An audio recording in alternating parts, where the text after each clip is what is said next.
মাছ ধরা সারাকালই হয়, কম বেশি এই সিজনটা একটু বেশি হয়। মাছ ধরার অনুভূতি একটা আনন্দ।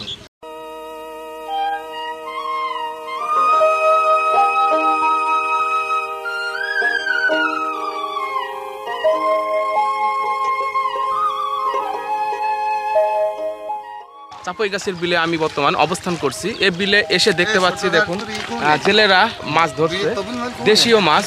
স্থানীয় যে মাছের চাহিদাটা সাধারণত এই বিলের থেকেই পূরণ করা হয় এবং স্থানীয়ভাবে চাহিদা পূরণ করার পরও জেলা শহরেও এই বিলের মাছ বিক্রি হয়।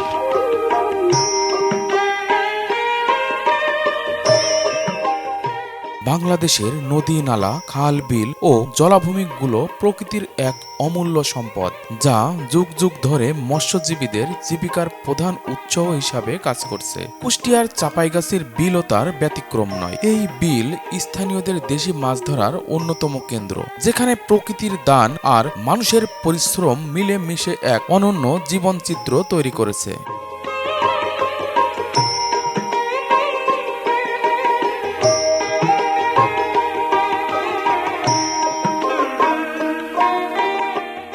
আমাদের দেশে দেশীয় মাছ দিন দিন কমে যাচ্ছে, কারণ নদী, নালা, খাল, বিল ধোঁয়ানিতে ভরাট হয়ে যাওয়ার ফলেই আসলে সেভাবে আর দেশীয় মাছ পাওয়া যায় না। এছাড়াও চায়না এক জাতীয় জাল পাওয়া যায়, সেই জাল নদীতে বা বিলে পাতলে অনেকেই বলে মাছের ডিম পর্যন্তও নাকি ওই জালে ধরা পড়ে, যার ফলে দেশীয় মাছের খুবই অভাব আমাদের দেশে। এদিক দিয়ে যাচ্ছিলাম, হঠাৎ চোখে পড়লো কিছু লোক এই বিলে মাছ ধরছে। আমি নিজেই এসে একটু ওইখান থেকে ভিডিও ধারণ করলাম আপনাদের দেখানোর জন্য। কি কি মাছ ধরেছেন আজকে? আপনার ট্যাংরা মাছ, জিয়েল মাছ, কই মাছ, ভেদা মাছ, ফলই মাছ, বিভিন্ন রকম মাছ। কেমন পরিমাণ মাছ ধরা পড়েছে আজ? আপনার আজ কি 15 কেজি। আসলে দেশীয় মাছের চাহিদা অনেক বেশি। আমি দেখাচ্ছি বড় ভাইরা কি কি জাতীয় দেশীয় মাছ ধরেছে। এই হাড়িটা ভর্তি আছে মাছে।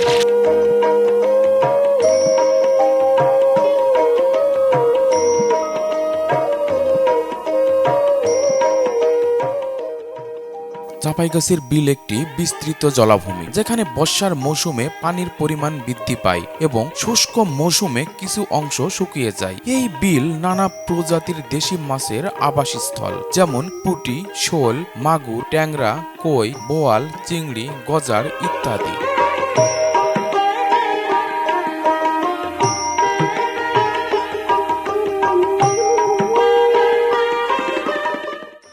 এটা কি মাছ? এটা ফলই মাছ, দেশাল ফলই মাছ।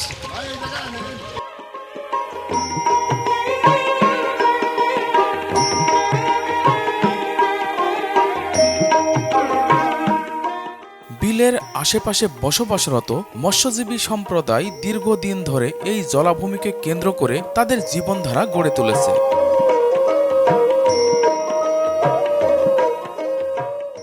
এটা হচ্ছে চাপাইগাছির বিল।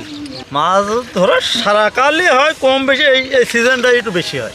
এখন মাছ ধরলাম ট্যাংরা, পুঁটি, ভেদা, খলসি, জিয়েল, টাকি মাছ, ওই 10-15 কেজি মতো। মাছ ধরার অনুভূতি একটা আনন্দ। আমরা এখানে শখ করে আইছে, ঘের দিয়ে ঠেকারে কি এখানে ধরো ওই আনন্দ ফুর্তি সবাই।